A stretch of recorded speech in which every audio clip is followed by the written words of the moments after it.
Ya, hari ini kita ada di mata kuliah di Fakultas Filsafat, mata kuliah Masalah Masyarakat Indonesia, topik ke-8. Jadi pertemuan ke-8 hari ini kita ada di tema itu. Dengan tema topik pembahasan kita hari ini yaitu meninjau struktur politik di Indonesia. Jadi meninjau struktur politik di Indonesia. Pasti kalau kita bicara politik, teman-teman pasti juga mempunyai cara pandang, mempunyai perspektif gitu. Politik itu apa sih sebenarnya? Marcelino, kalau kita ngomong politik itu apa sih? Politik kalau menurut saya itu bagaimana seorang mempengaruhi gitu ya, Pak. Kalau menurut saya itu mempengaruhi baik mungkin secara sifat atau mungkin juga bisa dalam berlaku juga atau sekaligus juga bukan mempengaruhi saja Pak, tetapi juga menjalankan mungkin menjalankan kalau menurut saya itu Pak. Oke, jadi mempengaruhi dan kemudian menjalankan ya. Jadi dua kategori ini kan. Jadi kalau kita bicara politik, berarti kita bicara tentang mempengaruhi, menjalankan. Mungkin ada pandangan yang lain tentang politik ini? Saya Ya, punya Mauricio. pandangan saya politik itu merupakan sebuah usaha untuk memperoleh kekuasaan untuk membawa sebuah perubahan gitu Pak. Jadi ada kekuasaan dan ada perubahan ya. Jadi sebuah usaha untuk Jadi lebih meraih baik. kekuasaan dan kemudian mengubah sesuatu. Ya, menjadi lebih baik. Menjadi lebih baik. Oke. Ya. Jadi ini politik kenegaraan yang sejati gitu. Iya Pak. Ya, ada lagi pandangan yang lain? Menurut saya proses pembentukan dan pembagian kekuasaan gitu Pak, politik. Ya, jadi ada proses pembentukan dan pembagian kekuasaan. Jadi kalau kita bicara politik, itu kita bisa mempunyai banyak sekali cara pandang tentang politik. Oke. Nah, sekarang kemudian pertanyaannya, masing-masing ilmu itu pasti mempunyai perspektif melihatnya, mempunyai sudut pandang melihatnya. Sehingga selalu dikatakan objek materialnya itu sama. Yang membedakannya kan objek formalnya, bagaimana cara melihat. Nah, sekarang karena kita ada di kelas filsafat, ini, sehingga kemudian kita akan coba melihat bagaimana perspektif filsafat melihat politik itu gitu. Oke. Nah, di sini saya akan menampilkan beberapa gagasan.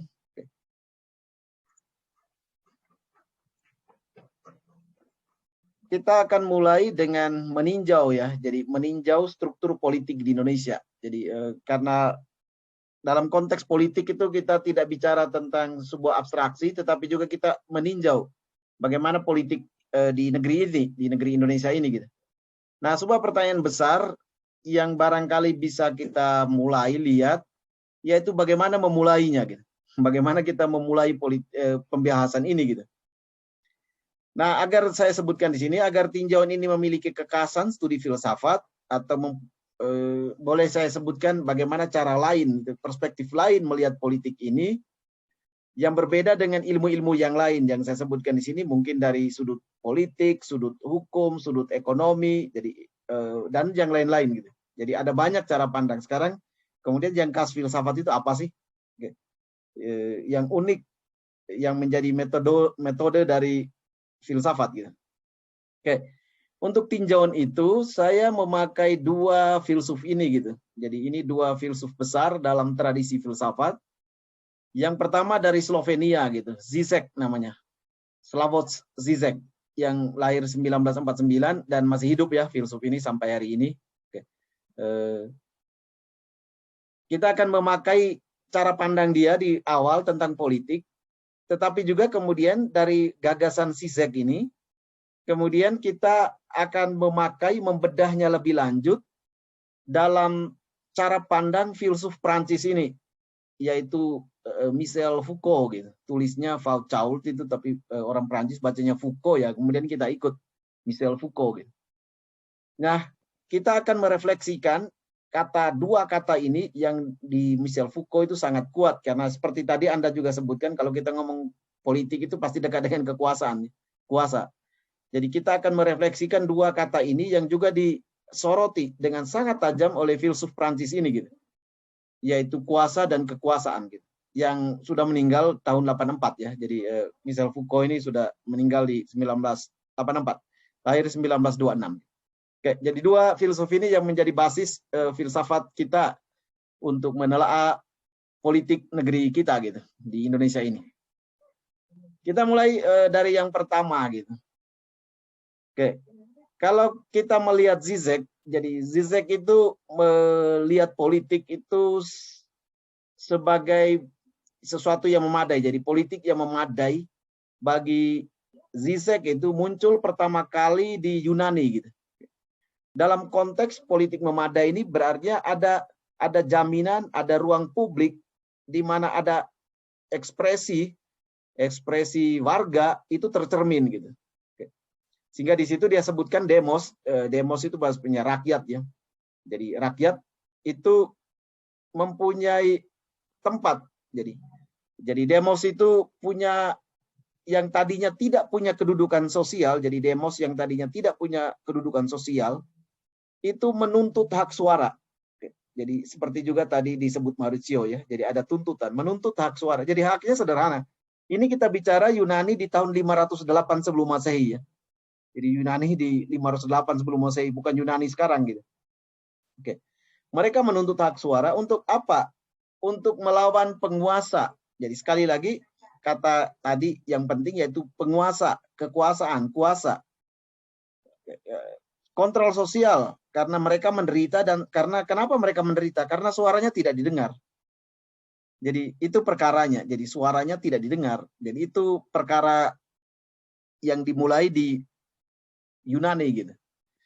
Dalam pembelajaran ini kalau ada pertanyaan Anda langsung aja bertanya ya seperti biasa gitu.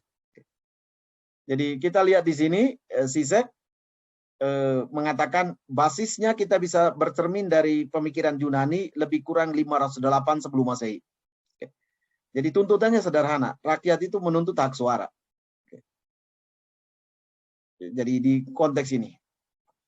Nah, sehingga di kategori ini bagi Zizek, filsuf Slovenia ini mengatakan politik dengan demikian selalu melibatkan semacam korsleting ya. Jadi ada korsleting, kalau seperti listrik itu gangguan kecil gitu.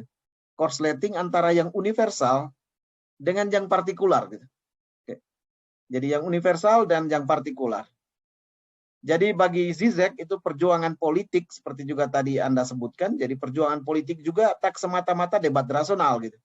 Tetapi juga perjuangan untuk apa? Untuk didengarkan. Jadi perjuangan politik itu akhirnya perjuangan untuk didengarkan.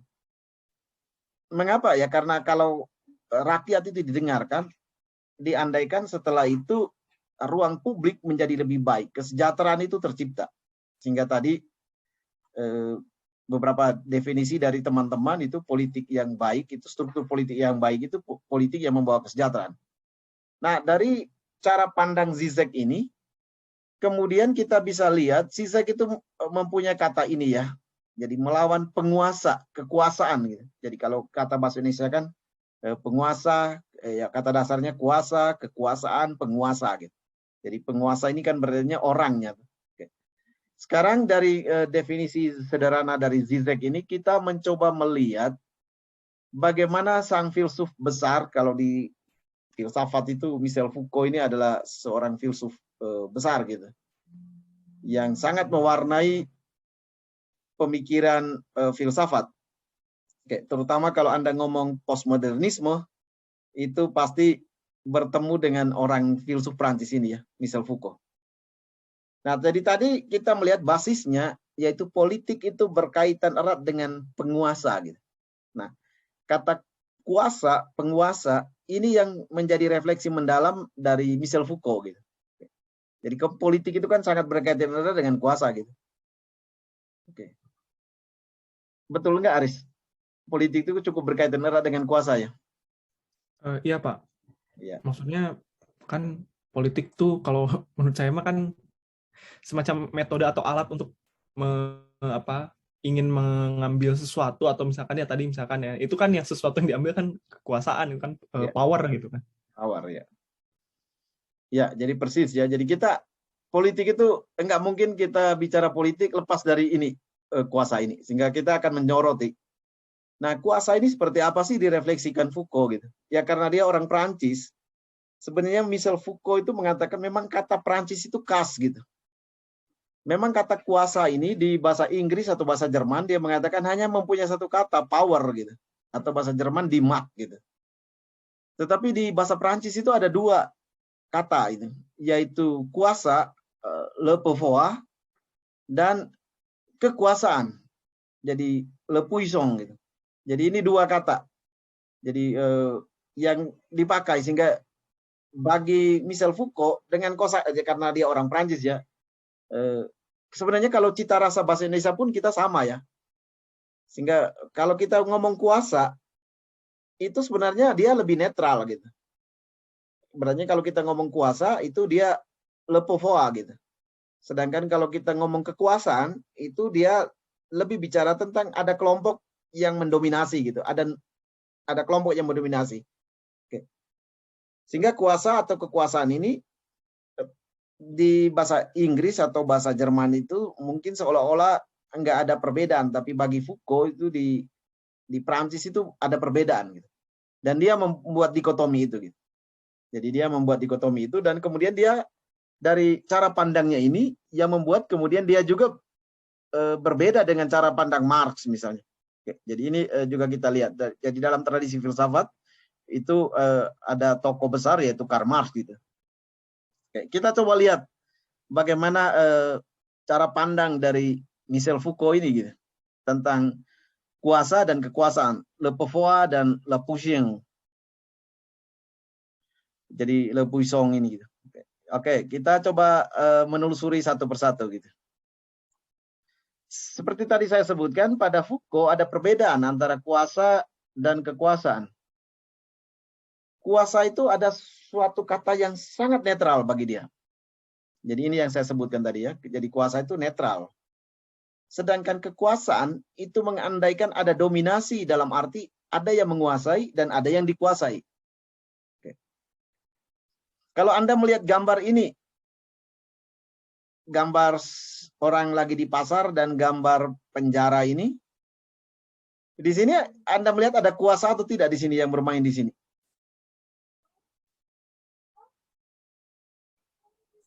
Ada, Pak. Ada. Banyak. Apa itu kuasanya? Kuasanya yang di atas yang pasar, soalnya tidak ada yang mendominasikan. Kalau kekuasaan yang di bawah penjara, penjaganya yang memiliki kekuasaan.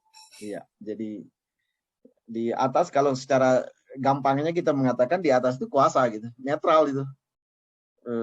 Jadi ada penjual di pasar itu sebenarnya juga Anda melihat bagaimana ya Foucault mengatakan itu ada relasi kuasa. Dalam hidup kita sehari-hari itu kuasa itu netral, ada relasi kuasa. Anda datang ke rumah sakit, Anda nggak merasa ditindas oleh dokter atau oleh perawat ya. Bahkan seorang tukang parkir pun juga mempunyai kuasa gitu. Kan dia yang kalau Anda parkir motor atau mobil kan, Pak parkirnya di sana. Kan biarpun Anda itu pelanggan, tapi Anda ikut nurut gitu. Jadi, tapi bukan karena dia mendominasi Anda, karena itu kuasa itu netral gitu. Itu yang diandaikan Foucault gitu. Oke. Tetapi juga memang itu dua konteks yang berkelindan ya antara kuasa dan kekuasaan itu. Oke. Sedangkan di bawah memang dominasi kekuasaan yang tadi disebut Fanya itu sangat tampak gitu di sini. Karena ini ada zipir, ada ruang ini yang dalam Michel Foucault ikuti seorang filsuf yaitu Bentham ya, Jeremy Bentham yang bicara tentang panoptikon gitu. Jadi ini Anda melihat sistem ini yang kemudian berlaku gitu. Tapi sistem ini pun nanti kemudian kita lihat netral dia. Jadi di bawah itu ada tahanan. Tahanan itu tidak bisa melihat penjaga. Jadi penjaga di atas ini bisa ada, bisa nggak ada gitu. Tapi tahanan itu kan merasa dia terawasi gitu. Jadi di konteks itu. Oke, ya mungkin di zaman modern itu nanti kita juga akan lihat. Nanti saya akan memberi tugas juga bagaimana Anda melihat sistem kuasa ini dalam konteks masyarakat modern kita sekarang ini. Oke. Ya kalau ada pertanyaan langsung aja ya, bertanya aja gitu. Jadi Foucault melihat kuasa itu sebagai suatu yang bukan dimiliki. Jadi kuasa itu bukan milik, tetapi lebih pada sebagai sebuah strategi gitu. Jadi dia melihat sebagai sebuah strategi sesuatu yang seseorang lakukan dalam konteks yang khusus gitu. Jadi kuasa. Nah, kuasa adalah sesuatu yang harus tetap dilaksanakan dan bukan satu yang mau dicapai. Jadi kalau kita ngomong kuasa itu sehari-hari. Jadi bahkan nanti kemudian dalam bukunya dia bicara tentang disiplin gitu. Jadi kuasa itu sehari-hari. Oleh karena itu, kuasa merupakan suatu yang tersebar, jadi dan ada dalam masyarakat serta tidak boleh dilokalisir dalam institusi negara atau pemerintah gitu. Jadi dia nggak boleh dilokalisir, dia menyebar, kuasa itu menyebar gitu di mana-mana gitu.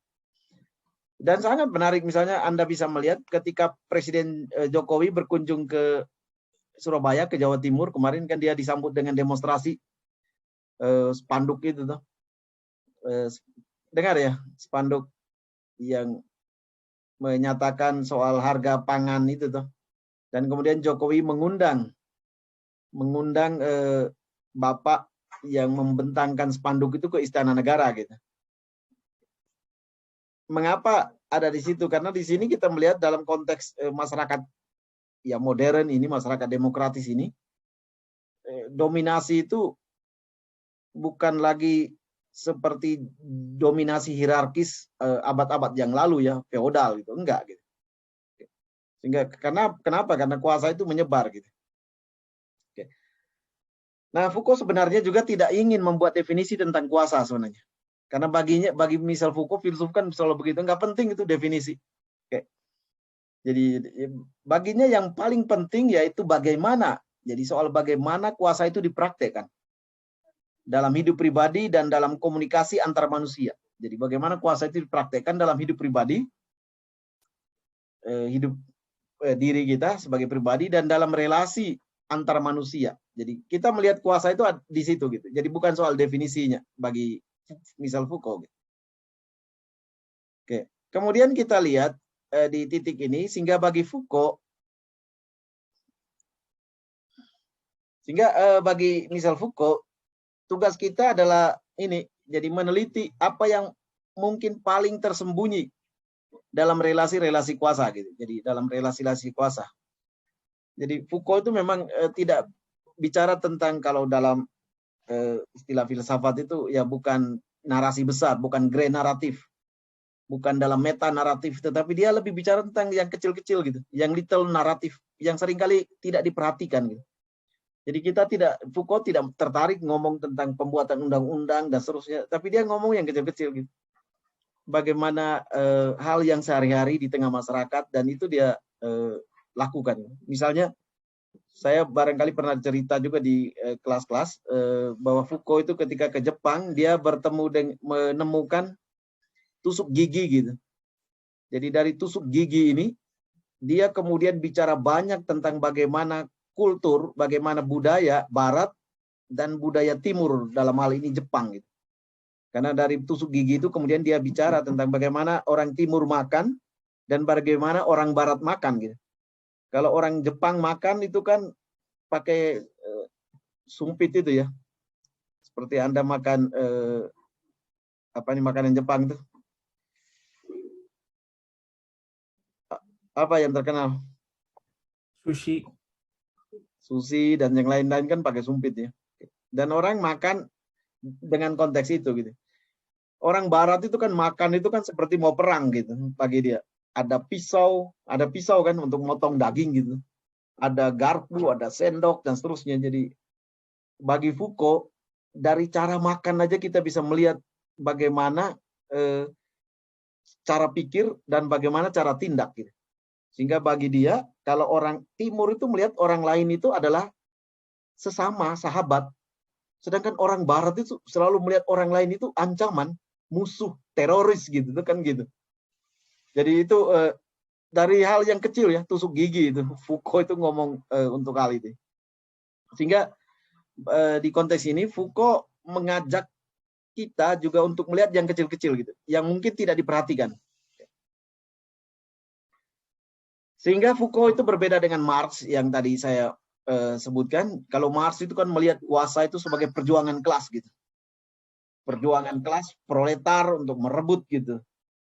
kekuasaan. Untuk apa? Untuk kemudian mencapai masyarakat emansipatoris gitu. Masyarakat yang sederajat gitu. Foucault itu tidak melihatnya seperti itu. Misal Foucault itu melihat kuasa itu sesuatu yang produktif, jadi sesuatu yang membawa serta bentuk-bentuk, jadi saya sebutkan di sini bentuk-bentuk tingkah laku dan event, jadi peristiwa, daripada hanya membatasi kebebasan. Oke. Dan menekan individu. Jadi di konteks ini Foucault itu melihat kekuasaan itu produktif gitu. Dia netral, dia produktif, dia ada di mana-mana, dan kita bisa membuat refleksi, membuat analisis filosofis untuk perihal kuasa itu. Dan kita bisa menemukan relasi-relasi kuasa itu di dalam seluruh peristiwanya. Baik yang tadi disebutkannya, baik dalam diri kita sendiri, tetapi juga dalam relasi kita. Gitu. Karena bagaimanapun juga kita juga dikendalikan oleh kuasa gitu. Jadi oleh berbagai macam kuasa yang bagi Foucault itu kan kemudian tampil juga dalam berbagai macam disiplin gitu. Iya. Nah, dan ini dilakukan Foucault dengan metode yang dia sangat terkenal, yaitu metode arkeologi gitu. Yang kemudian dia lengkapi juga dengan metode genealogi gitu. Arkeologi Foucault itu ingin membuat sesuatu menjadi tampak gitu. Jadi dengan metode arkeologi Foucault ingin menampakkan sesuatu ya. Jadi sesuatu yang tadinya mungkin tidak dilihat orang, tidak dilirik, itu dia ingin tampakkan itu.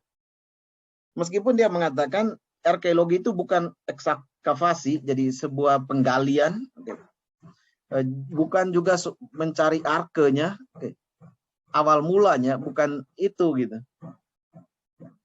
Jadi Foucault itu dengan metode ini ingin memahami diskursus, jadi wacana dalam eksistensinya yang nyata gitu. Jadi diskursus itu berarti bagaimana sebuah tradisi berpikir gitu, lebih dalam konteks ini. Tradisi berpikir dalam konteksnya, dalam situasi yang nyata. Dan diskursus itu dia sebutkan di sini tunduk pada aturan main tertentu. Jadi sebuah diskursus itu tunduk pada aturan main, tunduk pada formasi tertentu, tunduk pada eksistensi tertentu, tunduk pada koeksistensi tertentu. Jadi karena manusia selain dia adalah ada, tetapi dia juga selalu ada bersama yang lain. Jadi kita tidak ada tunggal gitu, kita selalu dengan yang lain. Dan bagi Foucault, misal Foucault sendiri, ya di sini kemudian kita melihat bagaimana kuasa itu bekerja gitu. Nah, misal Foucault, filsuf Prancis ini kemudian melihat bahwa dan semua ini dari konteks ini, dari konteks kuasa ini, kemudian kita melihat bagaimana dia berfungsi gitu. Jadi sistem ini berfungsi dalam praktek gitu. Jadi bagaimana aturan itu berfungsi? Aturan itu kan berfungsi dalam praktek. Aturan lalu lintas, kalau Anda baca aturan lalu lintas, tidak melanggar lampu lalu lintas. Nah, itu aturan. Tapi aturan itu akan sangat terasa ketika kita ada di jalan gitu. Kan sangat dibutuhkan. Kalau nggak ada aturan itu kebayang kita. Nggak ngerti gitu. Saling terobos gitu. Oke. Aturan, jadi kuasa itu misalnya tampil misalnya dalam konteks penerbangan misalnya. Di penerbangan kan juga ada norma gitu di situ, ada aturan main, ada formasi, bagaimana pesawat naik, turun, take off, landing, dan seterusnya gitu. Sekarang tambah lagi PCR dan seterusnya tuh. Keluar duit juga gitu. Jadi di sana kemudian kita lihat. Sehingga kita lihat di konteks ini ya. Jadi kalau kita bicara tentang arkeologi, itu berarti kemudian kita melihat formasi diskursus ini gitu. Jadi formasinya seperti apa. Dan formasinya itu selalu berkaitan dengan norma, aturan gitu. Eksistensi, koeksistensi. Ini sebenarnya selalu berkaitan. Ada dan ada kita selalu bersama yang lain. Ini sebenarnya seorang filsuf Jerman. Yang lain yaitu Martin Heidegger itu juga ngomong hal ini ya. Yang bagi dia manusia tidak hanya Dasein, jadi dalam konteks filsafat ya. Ini dalam konteks filsafat itu tidak hanya Dasein, tidak hanya ada gitu, tetapi juga ada bersama yang lain gitu. Jadi ya ada bersama yang lain. Di konteks ini kemudian Heidegger juga ngomong ya. Jadi tidak hanya Dasein semata gitu. Oke. Sekarang kita coba melihat, jadi ini arkeologinya Foucault ya. Jadi membuat sesuatu itu menjadi tampak gitu. Jadi pola ini yang ingin kita pakai gitu. Jadi membuat sesuatu yang tampak, yang tadi yang mungkin tidak diperhatikan, kita temukan formasinya apa gitu. Bagaimana aturan mainnya di situ, bagaimana relasinya, sehingga Anda bisa sampai ke sebuah pasar, Anda bisa menemukan ternyata ada formasi kuasa di sini. Anda sampai di sebuah rumah makan Padang misalnya, Anda bisa menemukan formasi kuasa di situ. Di kos-kosan Anda bisa menemukan formasi kuasa di situ. Di rumah Anda bisa menemukan formasi kuasa di situ. Di kelas Anda bisa menemukan formasi kuasa di situ. Oke.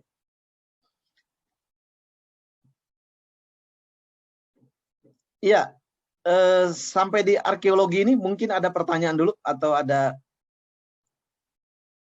sesuatu yang mau Anda katakan?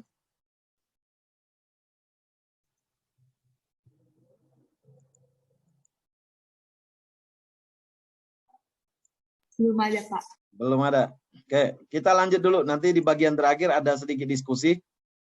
Oke. Nah, jadi di sini saya lanjutkan dulu.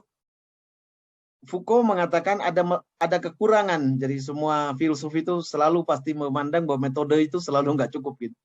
Oke. Sehingga dia mengatakan arkeologi ternyata juga nggak cukup. Dia perlu dilengkapi dengan sebuah metode lain yang sebenarnya ini dari seorang filsuf Jerman juga sebelumnya, yaitu Friedrich Nietzsche gitu. Oke. Nietzsche itu bicara tentang genealogi gitu. Sehingga bagi dia arkeologi harus dilengkapi dengan genealogi gitu. Membawa arkeologi itu menjadi lebih konkret gitu. Jadi lebih konkret. Nah, tugas genealogi ini adalah membawa tubuh jadi terlibat dalam politik. Jadi dia membawa tubuh terlibat dalam politik. Karena sebenarnya kalau kita bicara manusia, ya tubuh kita ini juga ya terlibat gitu. Ya terlibat dalam politik gitu. Karena kita kan berpolitik dengan tubuh gitu. Kan Anda datang ke TPS itu kan tidak hanya dengan roh gitu, tapi dengan tubuh gitu. Anda kemana-mana, ke pasar, ke kelas, semuanya dengan tubuh gitu. Jadi dalam tubuh kita ini, ya kuasa itu melekat di dalam. Anda ketika bawa mobil, ya dengan tubuh gitu. Sehingga kuasa itu ya nempel dia dengan tubuh gitu. Karena baginya interpretasi, dan dia sebenarnya Michel Foucault itu tidak senang juga dengan interpretasi. Karena baginya tafsir, interpretasi itu hanya melahirkan kerumitan demi kerumitan gitu. Jadi dia mengatakan interpretasi itu kan, kenapa? Karena satu teks itu bisa ditafsirkan banyak sekali gitu. Banyak ragam gitu. Sehingga selalu dikatakan kalau politik ngomong satu hal, itu menjadi 11 hal gitu. Kan tafsirkan selalu begitu. Sehingga Michel Foucault sebenarnya mengatakan tafsir itu melahirkan kerumitan demi kerumitan. Satu tafsir, kemudian tafsir lagi, dan begitu seterusnya. Dari cara berpikir ini, sekarang dari cara berpikir Michel Foucault ini, tentang politik tadi, dan terutama tentang kuasa, tentang kekuasaan. Nah sekarang kita mencoba melihat bagaimana sih struktur politik di Indonesia gitu. Jadi akhirnya kita tiba di cara melihatnya itu gitu. Nah, Indonesia sebenarnya juga mempunyai narasi besar gitu. Kalau Anda mengecek, ada banyak cerita besar yang ada di negeri kita gitu. Yang juga seringkali saya ajarkan. Narasi besarnya tentang kemerdekaan ya. Bahwa kita ini adalah bangsa yang ditindas gitu. Dan kemudian kita merdeka 17 Agustus. Itu narasi besar kita gitu. Dan untuk meraih kemerdekaan itu ada revolusi kemerdekaan. Ada perjuangan, itu kan narasi besarnya. Jadi kemerdekaan, revolusi itu kan narasi besar. Tapi kita sebenarnya nggak persis tahu sih bagaimana sih jalannya revolusi itu gitu. Kan yang kita tangkap itu kan gelora semangatnya aja gitu. Tapi bagaimana detak jantung orang ketika revolusi itu, bagaimana air mata orang ketika revolusi itu, dan seterusnya, itu kadang-kadang kita tidak begitu perhatikan. Juga ada narasi besar itu pembangunan. Oke. Infrastruktur ya, saya sebutkan di sini ya. Infrastruktur maju, Indonesia maju gitu. Ini kan narasi besar kita di zaman sekarang gitu. Pembangunan, infrastruktur gitu. Oke. Jadi ada narasi besar. Ada narasi besar juga tentang Pancasila ya, ideologi bangsa kita. Dan mungkin berbagai narasi besar kita yang lain. Misalnya apalagi narasi besar yang Anda bisa sebutkan di negeri kita gitu.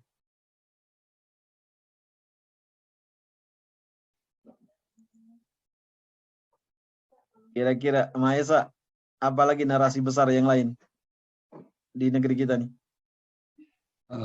Undang-undang juga Pak punya narasi besar, kenapa dibikin adanya undang-undang Pak? Ya, jadi misalnya undang-undang ya, narasi besarnya. Apalagi yang lain? Narasi-narasi besar di negeri kita gitu.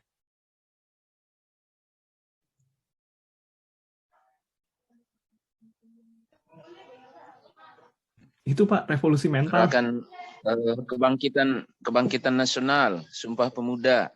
Ya, kebangkitan nasional, Sumpah Pemuda. Yang sekarang misalnya revolusi mental gitu. Oke. Jadi revolusi mental. Unpar pun mendapat bantuan untuk revolusi mental kemarin dari Kementerian Pendidikan dan Kebudayaannya. Kemenristek Dikti gitu. Oke. Jadi ada revolusi mental gitu. Jadi kita ini mempunyai narasi besar gitu. Oke. Sekarang kita lihat di balik narasi besar itu, dengan memakai Foucault, kita juga melihat, mengajak kita masuk untuk melihat bagaimana sih operasionalisasi kekuasaan itu. Dalam arti netral atau kekuasaan. Dalam arti yang tadi saya sebutkannya, dari kuasa le pouvoir atau le puissant gitu. Jadi kita masuk melihat di situ. Bagaimana dia terjadi sehari-hari. Oke. Yang sehari-hari itu ya tidak pada narasi besar, tapi dalam fenomena sehari-hari. Jadi fenomena sehari-hari. Fenomena sehari-hari itu dia bisa muncul dalam uang suap amplop 10.000 gitu. Jadi kita ngomong narasi besar pembangunan yang triliunan. Sehari-hari ini masyarakat itu urusan dengan amplop 10.000 ini gitu. Atau mungkin ada yang lebih gede lagi 100.000 gitu. Jadi, nah ini yang seringkali dilupakan ya. Beberapa tahun yang lalu ketika saya mendengar ceramah dari seorang komisioner KPK di Surabaya, dia mengatakan ya sebenarnya ada banyak sekali praktek-praktek korupsi di negeri kita. Misalnya polisi-polisi yang zaman dulu itu dilemparin korek api, dia mengatakan, dan di dalam korek api itu isinya uang zaman itu kan 2.000, 3.000 gitu, 5.000 gitu, kan kayak gitu. Jadi ketika kita ngomong tentang narasi besar pemberantasan korupsi, sehari-hari sebenarnya, mengapa misalnya seorang supir truk misalnya mau memberi duit baik kepada aparat misalnya atau kepada preman, itu supaya apa ya sebenarnya? Keamanan. Keamanan. Iya. Jadi keamanan. Misalnya udah, atau kalau kita di kota kan ada satu orang yang mungkin nggak disuruh gitu tuh naik angkot, penumpangnya datang, dia manggil ngatur dapat dari supir angkot. Enggak banyak juga, misalnya zaman dulu kan 500, 2.000 sekarang misalnya. Jadi hal-hal itu gitu. Di hal yang kecil ini juga ada relasi kuasa di sini ya.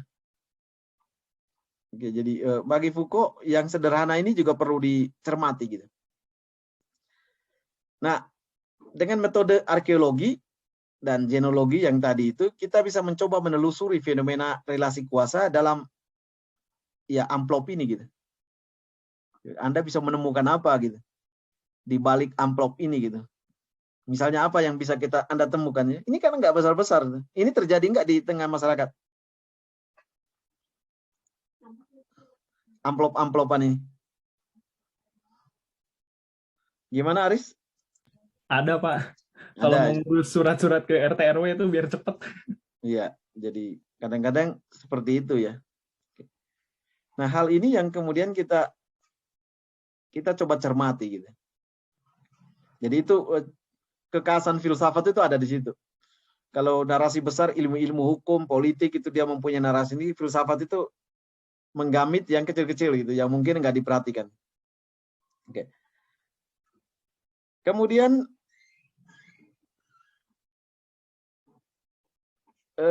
ntar.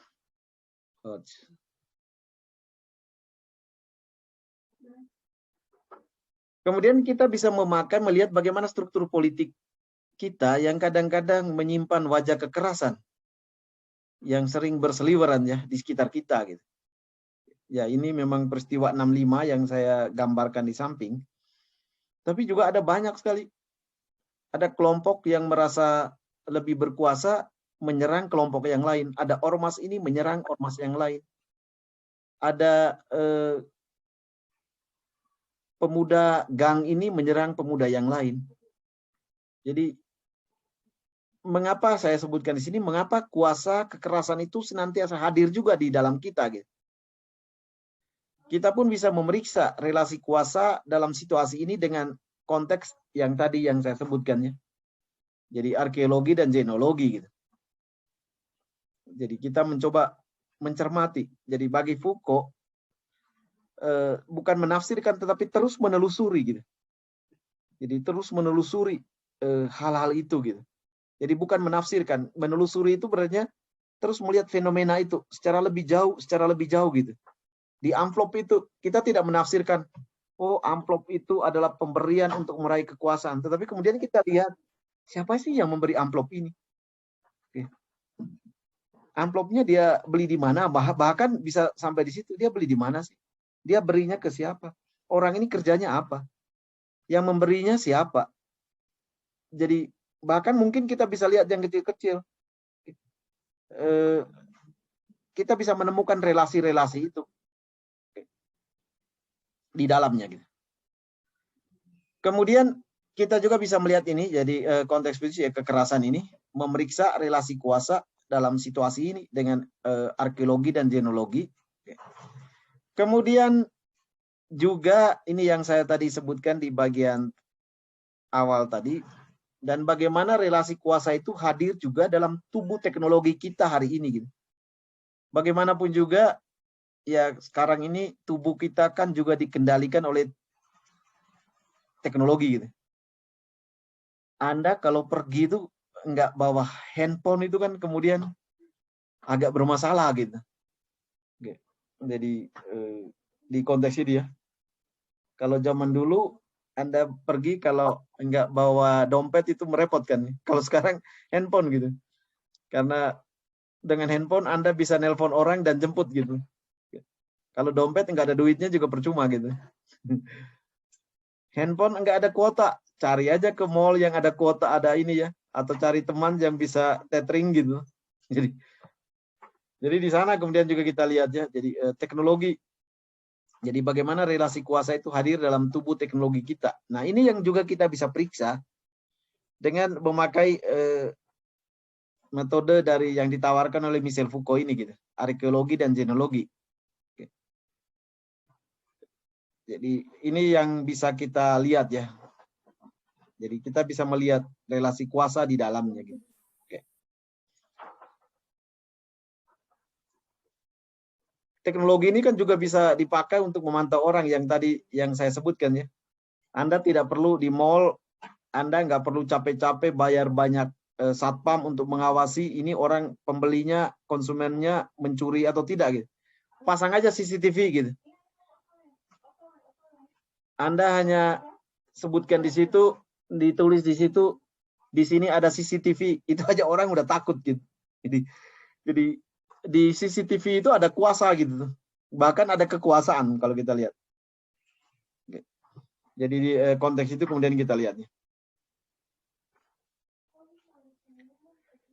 Nah, sebagai bagian terakhir dari pertemuan kita ini, yaitu ada penugasan. Jadi tadi kita sudah melihat beberapa hal Oke, mungkin kemudian ada pertanyaan-pertanyaan, tapi ini penugasan, yaitu bahwa mahasiswa masing-masing Anda nanti menemukan sebuah fenomena dalam masyarakat.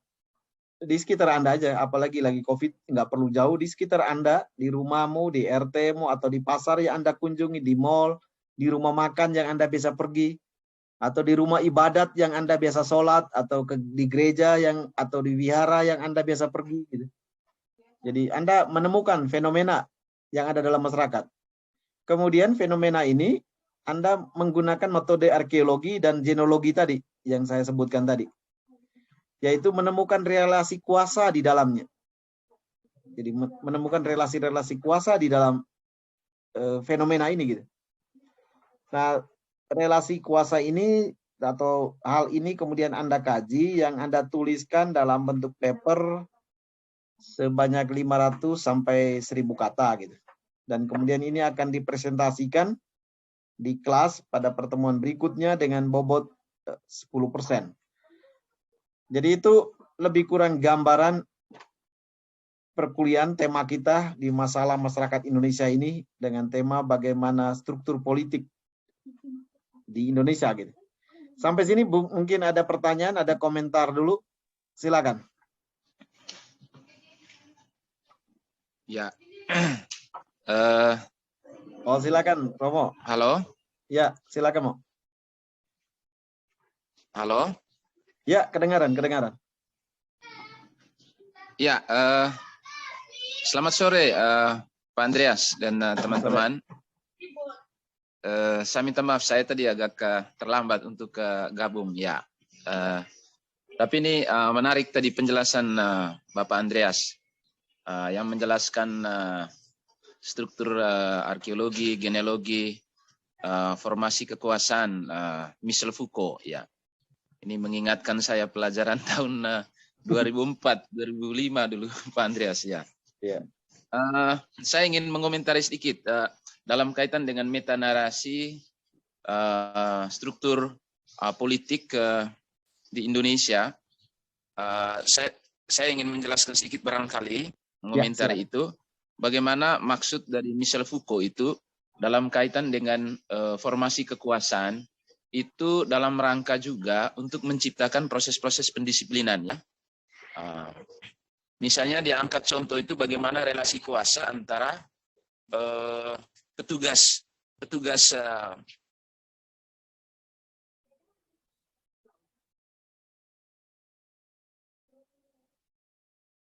Halo, Mo. Suaranya hilang.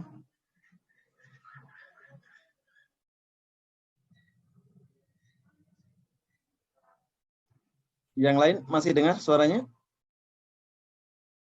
Enggak ya? Mungkin gangguan karena Romo ini dari Nusa Tenggara Timur gitu. Dari daerah Labuan Bajo.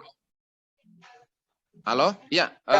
Oke, halo ya, Pak. Tadi. Minta maaf. Silakan. Ya, Teruskan. jaringan tadi. Ya. Ya. Saya komentari sedikit itu. Bagaimana penjelasan Michel Foucault sendiri dalam kaitan dengan formasi atau relasi kekuasaan itu, bagaimana menciptakan proses-proses pendisiplinan. Ya.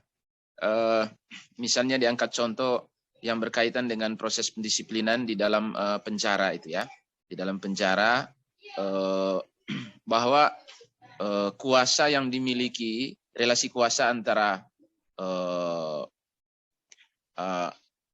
orang-orang yang ada di dalam penjara itu dengan proses yang berlangsung di dalam penjara itu sendiri, penjagaan dan segala macam begitu. Saya ingin singgung itu tentang relasi kuasa ya, atau formasi kekuasaan yang begitu besar terjadi di Republik ini dalam kaitan metanarasi revolusi politik tahun 98, di mana otoritas atau dominasi kekuasaan itu begitu hegemonik dan begitu represif. Itu justru dalam analisis Foucault itu ketika kekuasaan itu makin represif, maka akan lahir resistensi di sana. Nah, resistensi itu saya maknai atau saya lihat secara positif dalam kaitan dengan revolusi ya atau reformasi politik yang terjadi pada tahun 98, dan itu melahirkan satu transformasi besar secara secara politik di Republik ini. Ya, artinya pasca reformasi itu kita lihat bahwa nuansa kebebasan sipil itu semakin terbuka, ya demokrasi juga semakin berkembang, ya dari waktu ke waktu dalam segala keterbatasan yang ada dalam konteks sosial politik kita. Jadi itu satu yang saya melihat bahwa ketika formasi kekuasaan itu semakin dominan dan represif, maka resistensi akan lahir di sana. Apakah resistensi dalam bentuk yang positif, tapi juga dalam bentuk kekacauan juga bisa muncul di sana. Ya, kita lihat paling nyata itu pada waktu reaksi atau resistensi besar-besaran pada tahun 98 itu yang dipelopori oleh tokoh intelektual, mahasiswa dan segala macam, dan itu melahirkan satu transformasi besar secara politik. Artinya, manakala dalam perspektif Foucault, ya formasi kekuasaan itu semakin represif, maka resistensi akan dengan sendirinya lahir di sana. Begitu. Penolakan akan dengan sendirinya muncul di sana. Meski kita lihat bahwa akhirnya ternyata resistensi itu melahirkan pemaknaan secara positif dalam konteks transformasi politik di Indonesia dari demokrasi yang sangat represif sebelumnya atau boleh dikatakan sistem yang sangat sentralistik, ya militeristik, ya tetapi kemudian melahirkan demokrasi yang sedikit lebih berkembang ke depan. Begitu. Itu mungkin komentar saya, Bapak Andreas. Jadi terima kasih untuk materi pelajaran pada sore hari ini. Begitu. Terima kasih Romo juga untuk masukannya, karena memang di Ledalero ini ada seorang pakar. Saya nggak tahu Romo waktu itu diajar Romo Konrad Kebong atau bukannya? Saya diajar sama Pater Paul Budi Kleden, ya. Oh, Paul ya. Budi. Konrad waktu Ya. itu masih belum ada ya? Masih di Amerika ya? Saya diajar sama Pater Paul Budi Kleden. Oh, Paul ya. Oke. Sekarang beliau satu lagi. Ya, satu lagi silakan. mungkin Bapak Andreas. Ya, silakan. Saya ingin sebenarnya juga banyak hal yang bisa dikaji dari pemikiran Foucault ini untuk konteks Indonesia begitu. Artinya memang dia berbicara tentang metanarasi, tetapi juga jangan lupa juga bahwa ada begitu banyak narasi kecil, ya narasi-narasi kecil yang juga ikut membangun keindonesiaan ini. Dan saya kira hal itu yang mungkin menjadi kontribusi yang besar dari pemikiran Foucault, bagaimana pemikiran Foucault dalam kaitan dengan metanarasi itu kita kontekstualisasikan juga dalam upaya-upaya kita untuk membangun juga narasi-narasi kecil yang ada dalam konteks masyarakat kita. Karena itu yang memperkaya dan juga sekaligus memperkuat keindonesiaan kita. Multikulturalisme itu perlu dijaga, perlu dipelihara terus-menerus, yang menjadi semacam karakteristik keindonesiaan itu sendiri, begitu. Dan saya kira hal semacam ini ke depannya perlu juga disadari oleh semua pihak, tapi juga terutama pemerintah, sehingga metanarasi itu, ya apapun yang terjadi secara sosial politik, itu tidak mengorbankan narasi-narasi kecil, kekayaan kultural bangsa kita, ya sebagai bangsa yang merdeka, begitu. Jadi, Pak Andreas, saya kembalikan. Ya. Terima kasih Romo Silvi dari Labuhan Bajo, dari Flores. Ya, jadi betul bahwa kalau kita bicara tentang masalah masyarakat Indonesia, jadi di tema kita hari ini, kita tidak hanya berpikir atau bicara tentang narasi besar, narasi bagaimana merebut duit BLBI 100 triliun gitu. Tapi juga kita bicara tentang yang kecil-kecil yang mungkin tidak diperhatikan gitu. Bagaimana seorang ibu yang karena kelilit utang pinjol gitu sampai bunuh diri gitu. Yang tadinya hanya minjamnya 100.000 menjadi 10 juta, itu kan mengerikan toh bagi masyarakat gitu. Dan ya itulah keseharian kita gitu. Jadi Foucault itu juga mengajak kita untuk melihat little narasi gitu. Jadi di konteks itu ya. Ya, silakan ada komentar yang lain.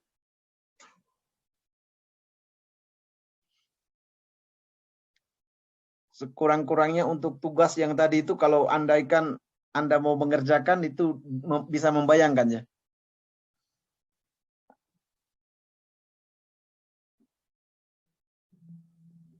Misalnya tadi kalau melihat tugas yang tadi kira-kira Anda mau mengamati fenomena apa gitu di kitaran Anda gitu yang bisa Anda kaji gitu. Pastinya lingkungan saya sendiri, apa dari lingkungan rumah dulu. Iya. Itu kan berdampak juga kan sama fenomena yang tadi juga gitu. Jadi di situ gitu. Jadi misalnya banjir gitu. Banjir itu terjadi sering nggak terjadi di negeri kita nih banjir nih? Sering, Pak. Sering gitu. Sekarang banjir di daerah mana nih? Kurang tahu sih Pak, kalau di Bandung katanya di yang perbatasan itu Cimahi sama Bandung ya kemarin rame. Ya, yang selatan Kopo sebelah sana juga katanya. Ya. Tapi juga di Kalimantan ini lagi banjir. Di Kalimantan Barat ya. Ini di Kalbar ini daerah Sintang ini lagi banjir gitu. Oke. Tetapi kalau ketika kita bicara banjir ini, kemudian juga kita melihat, kita mencoba memakai misalnya arkeologi atau genealoginya Foucault, ini kita melihat mengapa dulu itu nggak banjir gitu. Dan mengapa kemudian sekarang itu banjir gitu. Karena dulu itu masyarakat hidup dengan pola yang sederhana, dengan ladang yang kecil, membuka ladang, nggak pernah banjir. Tetapi ketika kita sekarang dengan tuntutan sebuah produksi yang besar, lahan harus besar, nah kemudian resiko ini yang juga kita ambil. Pak, ya silakan. Pak, yang kemarin yang saya heran di daerah Batu, Malang kan itu di perbukitan ya, tapi dia kena banjiran yang besar itu kan sampai ada yang korban juga kan.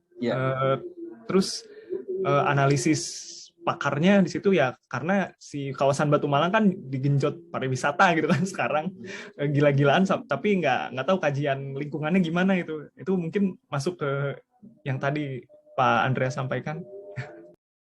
Ya, jadi memang hal-hal itu yang juga seringkali diabaikan, hal-hal yang kecil gitu, kajian-kajian yang kecil. Jadi kadang-kadang kita misalnya dalam politik ekonomi berpikir tentang bagaimana meraup untung, bagaimana wisatawan datang, kita membangun, tetapi kemudian yang kecil-kecil kita abaikan.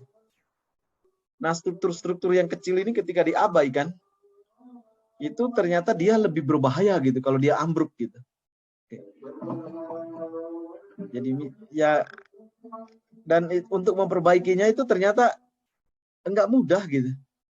Untuk mengembalikan hutan Kalimantan itu untuk menjadi sebagaimana dulu lagi, wah itu enggak mudah gitu.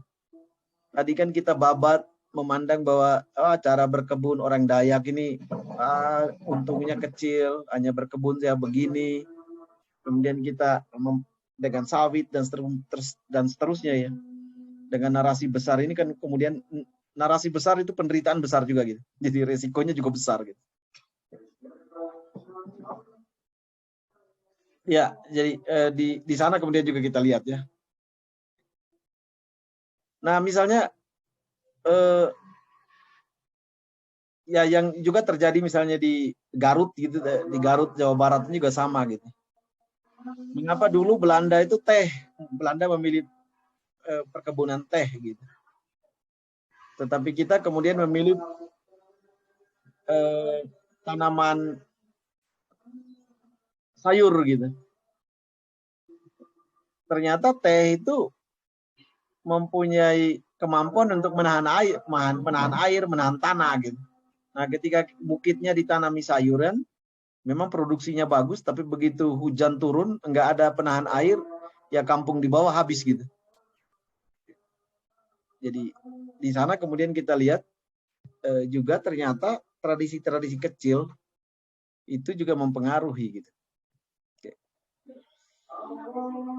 Sehingga di konteks ini, dalam konteks struktur politik Indonesia ini, ya kita sekarang juga orang bicara, coba kita kembali juga melihat di dalam derap politik kita, demokrasi dengan pemilihan langsung.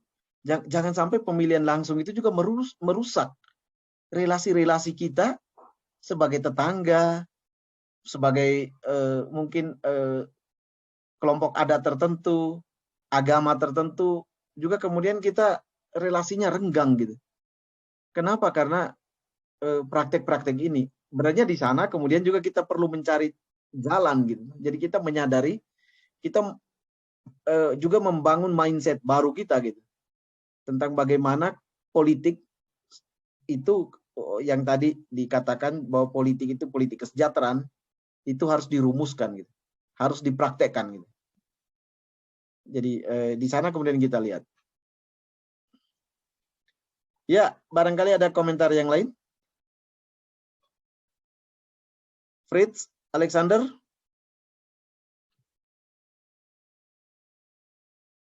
Belum ada, Pak. Belum ada. Serina, Serin? Belum ada, Pak. Belum. Kalau Serin misalnya mau mengamati apa yang kecil-kecil di sekitar Anda gitu. Kalau sekarang kan mungkin pengaruh hujan di lingkungan gitu sih, Pak. Atau Anda bisa melakukan pengamatan tentang bagaimana gadget ini juga mempengaruhi tubuh kita gitu. Jadi disiplin tubuh kita itu juga berpengaruh betapa kita juga bermasalah gitu. Hal yang remeh-temeh sebenarnya. Orang memakai kendaraan sambil WA-an dan ketabrak truk meninggal gitu kan, selalu begitu. Jadi betapa kita dengan tubuh ini juga mencelakakan diri kita juga gitu. Selain juga kemudian karena kita asik, anak-anak misalnya asik dengan gadgetnya sendiri, main sendiri, dia nggak bisa lagi diajak bergaul dengan sesama temannya, itu akhirnya bawaannya bawaan marahan dari game aja gitu. Oke. Saya nonton di TikTok itu, Pak Andreas, itu Iya. Ibu yang lagi keasikan main gadgetnya itu sampai anaknya itu ditabrak itu kendaraan mobil gitu. Itu Iya. juga menarik yang disinggung oleh Pak Andreas itu ya, menurut saya. Iya. Bagaimana relasi kuasa itu ya justru mencelakakan kita dalam kaitan dengan hal-hal yang sederhana yang kita jumpai sehari-hari. Ya, terima kasih Pak Andreas. Ya, jadi dengan gadget ini Anda bisa membangun bisnis toh. Anda bisa jualan online gitu. Kan sekarang kan lagi tren ini. Zaman tahun 90-an kan nggak ada jualan online gitu. Nggak ada cerita gitu. Apalagi 80-an kan nggak ada. Sekarang itu jualan online. Orang bisa berkomunikasi, orang bisa jualan, orang bisa berkomunikasi. Kemarin ada teman dosen yang berhenti dari kerjanya di Jepang. Jadi selama ini kan dia kerja di Jepang sebagai penerjemah game. Jadi Jepang itu kan bikin game. Dan dia menerjemahkan dari bahasa Jepang ke bahasa Inggris gitu. Dia kerja di situ karena orang Jepang kan produk game gitu. Jadi untuk dijual keluar dan itu ada huruf Jepang tapi kan ada huruf Inggrisnya. Jadi dia canggih dia bisa bahasa Jepang dan dia bahasa Inggris tapi dia orang Bandung gitu. Dia mengatakan setelah saya kemarin nanya itu masih di Jepang, wah enggak udah balik ke Indonesia. Kenapa balik kok? Kayaknya dengar iya ternyata kalau zaman dulu itu kerja di luar negeri itu terdengar wah gitu. Tapi setelah itu dia sampai di Jepang, dia kerja 5 tahun, dia mengatakan, ngapainnya kita kerja sama orang Jepang ini gitu. Orang Jepang ini jualan mainannya ke Cina. Saya bikin mainannya, saya rancang mainannya. Mereka yang kemudian mempunyai pasar ke Cina, jadi ke Tiongkok ya. Jadi mereka orang Jepang jualannya ke Cina gitu. Dia mengatakan ini lebih baik saya rancang sendiri, saya cari bangun pasar sendiri di Cina. Udah saya jualan sendiri. Oke, akhirnya setelah dia menemukan marketnya gitu. Jadi dia kan yang gambar gitu. Dia menemukan marketnya, kemudian dia mencoba dengan beberapa temannya di Tiongkok. Kemudian dia mulai ada beberapa perusahaan di Tiongkok yang tertarik dengan animasi yang dia bikin. Udah mereka kerjasama, dia bilang, udah saya berhenti dari pekerjaan Jepang itu, saya kembali ke Indonesia. Lebih baik saya tinggal di ujung Berung sini, kerja di sini gitu, jualan ke Tiongkok gitu. Jadi dia tetap bikin animasi sebagaimana di Jepang, tapi cuman kemudian sendiri gitu. Jadi hal yang dulu mungkin dipandang sebagai wah gitu, ternyata sekarang itu bergeser gitu. Misalnya mungkin Anda berpikir kerja di New York gitu. Sekarang ngapain sih New York, biaya hidup mahal, mending kerja di Cicadas tapi gajinya New York gitu. Kan lebih mewah gitu. Daripada kerja di New York, gaji New York tapi nggak bisa ngapa-ngapain juga gitu. Karena biaya mahal gitu. Dia kerja di Tokyo dan kan pasti mahal biaya hidupnya. Dia mengatakan lebih baik saya di ujung Berung gitu. Masih di Bandung gitu kan masih lebih murah gitu. Jadi itu ada teknologi juga mempengaruhi kita. Jadi ada perubahan-perubahan. Kalau zaman dulu perubahannya itu lambat gitu. Jadi zaman dulu kan perubahan lambat. Wah, saya itu dari dari telepon ke handphone itu kan lambat. Handphone juga lambat. Zaman dulu kan handphone kan hanya bisa SMS gitu. Sekarang kan makin cepat, makin ke sini makin cepat. Oke, Mauricio mau bertanya. Ya, saya mungkin dari tugas yang tadi Pak, saya mungkin ada satu fenomena yang mungkin cukup menarik yang untuk dibahas ya Pak. Jadi saya pernah baca satu buku, di buku itu menceritakan tentang transformasi digital, di mana sekarang masih berhubungan dengan apa yang Bapak sampaikan tadi, di mana ternyata digitalisasi itu sangat berpengaruh terhadap perekonomian seseorang. Kayak misalnya penjual pulsa yang biasanya jualan pulsa dapat mungkin 5 juta, 6 juta per bulan, tapi sekarang dengan adanya digitalisasi, orang bisa mengisi pulsa, aksesnya jauh lebih mudah kan Pak. Jadi mungkin bisa lewat GoPay atau lewat Gojek, itu isi pulsa lewat banyak bermacam aplikasi. Jadi kayak saya berpikir bahwa orang-orang yang terkena dampak dari digitalisasi ini istilahnya sangat terpengaruh dan terdampak gitu Pak. Jadi sementara Indonesia sebagai negara kebanyakan memproteksi orang-orang yang justru sangat miskin sekali kayak dengan kebijakan BLT dan lain-lain. Tapi orang-orang seperti penjual pulsa atau mungkin seperti pedagang kaki lima yang nggak laku, yang bukan termasuk dalam kategori miskin, tapi mungkin bukan menengah atas juga ya, mungkin sedang-sedang itu loh Pak, istilahnya kayak di tengah-tengah keadaan perekonomiannya itu mungkin nggak bisa dibantu oleh pemerintah karena bukan termasuk kategori orang yang tidak mampu gitu. Jadi kayak maksud saya, apakah dengan analisis tadi arkeologi dan genealogi bisa jadi topik yang bagus nggak Pak kira-kira? Ya, itu sangat menarik ya topik itu sebenarnya. Misalnya juga sesuatu yang sangat gampang yang juga kita lihat yaitu soal transportasi ya. Transportasi itu kan yang paling gampang ya. Dulu kan Anda mesan taksi, kalau zaman dulu kan mesan taksi itu kan berarti harus turun ke jalan nunggu di situ, taksinya lewat atau angkot lewat baru kemudian kita cegat gitu. Kemudian maju lagi zaman modern di tahun 80 90 nelpon gitu. Tapi masalahnya kan tidak semua orang juga punya telepon rumah gitu. Itu Pak, pakai wartel. Iya, pakai telepon. Saya tahun 90-an ke Bandung ini kan masih banyak sekali telepon kota gitu. Itu jaringan telepon seluler itu gitu. Jadi telepon gitu. Zaman sekarang Anda duduk aja di rumah manis, pesan tinggal klik, udah sebentar lagi nunggu gitu. Ketika ini terjadi, selalu ada perlawanan yang tadi juga disebut Romo ya. Setiap perubahan itu pasti ada resistensi. Yang lawan siapa? Yang lawan pasti yang merasa terganggu akan perubahan ini. Tapi Anda nggak bisa melawan perubahan. Kita harus menyesuaikan. Yang melawan itu kan akhirnya ojek pangkalan misalnya. Ojek pangkalan tidak setuju dan seterusnya akan hal itu. Tetapi lama-lama kemudian Anda bisa melihat relasi kuasa ada di situ. Ada saling memahami.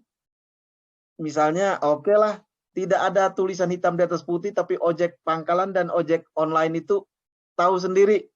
Oh, ojek pangkalan itu akan hanya beroperasi di sini dan ojek online itu hanya di sini.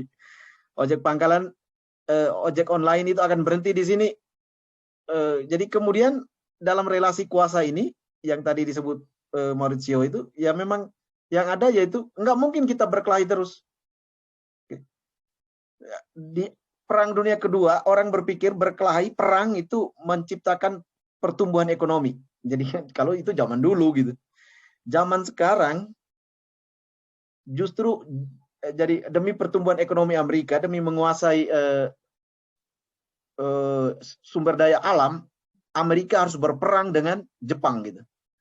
Korbannya banyak gitu. Baik di Amerika maupun di Jepang. Sekarang nggak perlu bisnis itu untuk berbisnis supaya kemudian semuanya bisa sejahtera. Nggak perlu pakai perang-perangan. Perjanjian damai aja gitu. Perjanjian kerjasama ekonomi gitu. Oke, jadi Jepang membuat apa, dijual ke Amerika, Amerika mengirim apa gitu. Jadi itu. Jadi sederhana gitu. Arab Saudi buat apa, Amerika bikin apa gitu. Oke, jadi di sana kemudian kita lihat ya.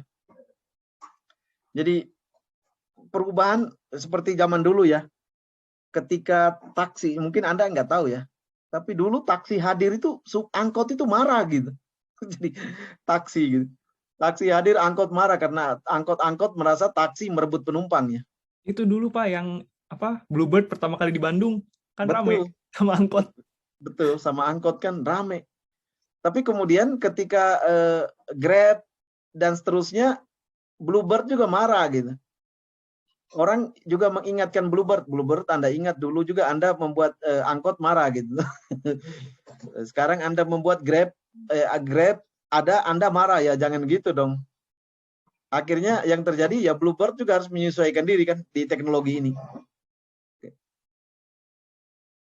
Ya, jadi memang itu hal-hal kecil ya saya sebutkan di sini ya, relasi kuasa di tengah masyarakat di dunia yang memang berubah dengan sangat cepat. Semakin hari ya seperti yang saya sebutkan dulu ya, jadi zaman dulu itu perubahannya lambat gitu. Mungkin Anda barangkali mendengar cerita dari orang tua Anda bahwa dulu itu kalau mau telepon itu tunggu jam 9 atau jam 10. Karena itu jam itu adalah jam diskon gitu. Jadi kalau kita mau nelpon sekarang kan nggak perlu lagi. Anda mau telepon ke Singapura, nggak perlu lagi nunggu diskon gitu. Enggak, tinggal nelpon aja, udah gampang gitu. Teman saya di Spanyol, zaman dulu kan nggak kebayang gitu tuh kita komunikasi sama yang di Spanyol itu. Ya zaman sekarang tinggal saya nelpon dia, tinggal sesuaikan jam aja gitu. Misalnya jam begini kan kita nggak mungkin telepon dia lagi tidur gitu. Ya, jadi hal-hal itu kemudian juga kita lihat ya. Jadi ini yang kita sebut relasi ya. Jadi betul Maurizio. Ada lagi? Jadi ini ya teman-teman semuanya. Jadi kita tadi mencoba melihat jadi ini kekasan studi filsafat, yaitu kita tidak hanya berpatokan pada kategori besar yang tentu kita hormati dalam ilmu-ilmu, misalnya di politik, di hukum, dan seterusnya, tapi juga filsafat mempunyai cara pandang tersendiri. Dan di sini saya memakai dua filsuf, yaitu Zizek, untuk mengkategorisasi definisi politik itu, dan kemudian Michel Foucault. Mengapa Michel Foucault itu menarik? Karena dia mencermati hal yang luput dari pengamatan orang-orang gitu. Jadi hal-hal itu yang dia cermati. Sehingga dia selalu mengatakan kerusakan hutan misalnya yang dia sering kali contohkan juga, dia pernah sebutkan kerusakan hutan di Cina misalnya. Orang kan menyalahi, wah di Tiongkok itu penebangan hutan atau di Amazon itu penebangan hutan. Dia mengatakan dicek mereka nebang hutannya untuk apa? Oh, mereka nebang hutannya untuk menanam sawit. Karena sawit itu menguntungkan mereka gitu. Kemudian pertanyaan berikut, sawitnya itu dijual kemana gitu. Oh, sawitnya itu dijual ke Eropa gitu. Nah, kemudian dia mengatakan, loh kalau orang Eropa marah bahwa di Kalimantan atau di Tiongkok atau di Amazon penebangan hutan, itu sebenarnya tidak beralasan. Mereka harus menghentikan juga konsumsi mereka yang berlebih-lebihan gitu. Kenapa? Karena ternyata hutan di Amazon rusak bukan karena maunya orang Amazon, itu juga karena nafsunya orang di Eropa gitu atau di Amerika. Misalnya kita lihat rusaknya hutan Kalimantan bukan karena orang Kalimantan begitu aja gitu, tetapi ternyata juga karena permintaan pasar yang besar gitu. Pasar itu siapa sih? Ya pasar itu akhirnya negara-negara maju ini gitu. Sehingga ketika negara maju mengkritik negara seperti kita ini, ya para ilmuwan selalu mengatakan, ya coba Anda lihat siapa sih yang paling banyak mengkonsumsi minyak sawit ini gitu. Ternyata itu di Eropa gitu. Jadi hal-hal ini yang kemudian seringkali luput gitu. Oke, sehingga memang betul tadi Romo juga sudah menyinggung bahwa pada saat kita bicara tentang Foucault, memang akhirnya Foucault sampai kepada disiplin ya. Jadi nanti di beberapa tema yang lain itu dia bicara tentang disiplin dan akhirnya sampai pada titik dia mengatakan akhirnya disiplin diri itu penting. Jadi dia sampai bicara di konteks itu ya. Jadi disiplin diri. Nah, demikian pertemuan kita pada hari ini. Terima kasih banyak sudah join di micro teaching ini di kelas kecil ini. Semoga pembelajaran hari ini di mana kita mencoba melihat struktur politik Indonesia dalam konteks pembelajaran filsafat itu juga membantu kita, membantu Anda untuk juga melihat Indonesia secara lebih utuh, lebih luas, tidak hanya berdiam dalam narasi besar, tetapi juga mencoba mengamati narasi kecil dan bagaimana melihat struktur-struktur yang ada dalam narasi-narasi kecil ini. Nah, sekian dari saya. Terima kasih banyak. Sampai jumpa mungkin hari Senin atau hari-hari yang lain. Gitu. Oke, boleh meninggalkan ruang virtual ini. Terima kasih banyak, Pak. Terima kasih, Pak. Pak. Terima kasih, Pak. Yuk.